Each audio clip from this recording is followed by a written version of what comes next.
espère naturellement voir les Français dans quelques instants, les Français qui sont en fin de cette start list. Et l'un d'entre eux, Quentin Fillon-Maillet, lui aussi, je vous propose de l'écouter. Il parle justement de cette rivalité à ce moment-là de la saison, plutôt d'avant-saison.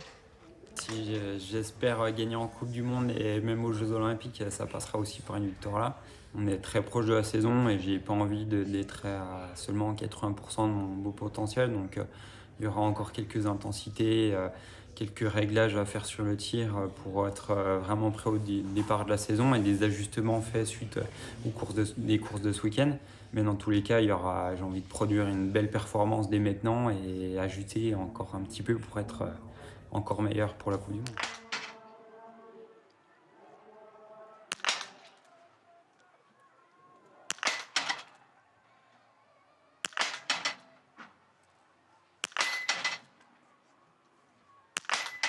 Une erreur coûtera-t-elle très cher à Quentin Fillon? Émilien Jacquelin enchaîne. Une belle balle perdue bien à gauche, hein, assez loin. Puisque c'est un bouger au niveau de son épaule ou de sa main, j'ai pas réussi à le voir, mais en tout cas elle était bien ratée cette balle.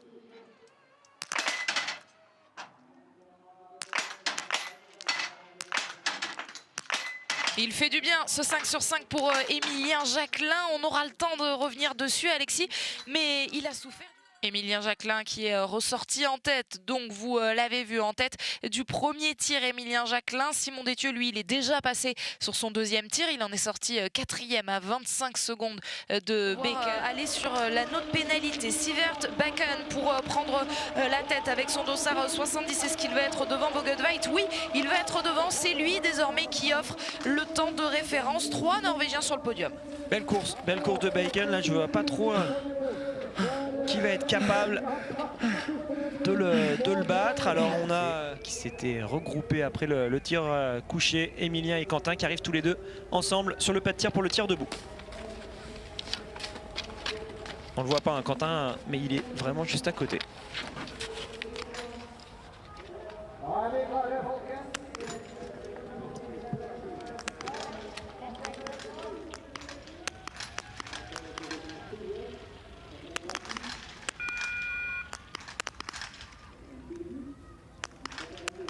Ah, 8 sur 10. 8 sur 10 aujourd'hui pour Émilien Jacquelin qui avait pourtant si bien débuté ce tir debout. Dans le même temps, Alexis, vous avez suivi le tir de Quentin? Oui, il n'y a pas eu d'erreur, il me semble, pour Quentin. Donc c'est Quentin normalement qui va ressortir devant Émilien.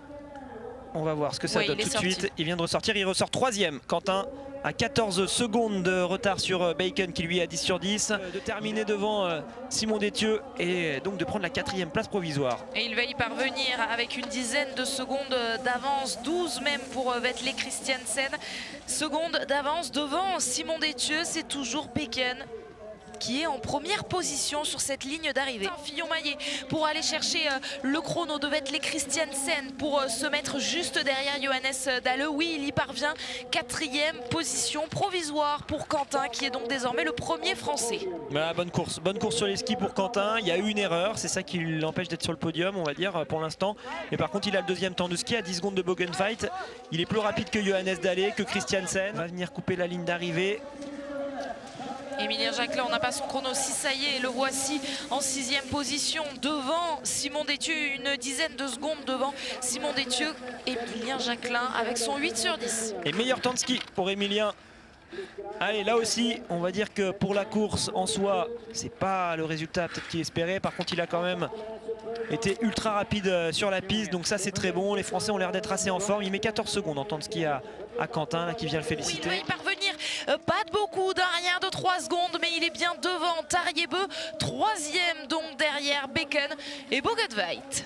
Et 3e temps de ski également derrière Émilien Jacquelin et Bogotveit à 10 secondes. Allez, ils sont quand même là, hein, les hommes forts de la saison dernière.